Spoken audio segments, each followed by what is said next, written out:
Yan is Plastopia dito sa Discovery Bay. Pag galing kayo sa Hong Kong, yan, mag-ferry kayo ng number 3 sa Central.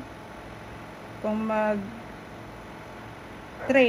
Sunny Bay, and then may bus doon, 03R.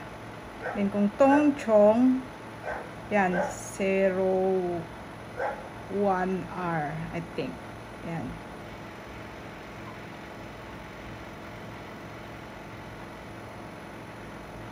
Yan is Plastopia dito sa Discovery Bay. Pag galing kayo sa Hong Kong, yan, mag-ferry kayo ng number 3 sa Central.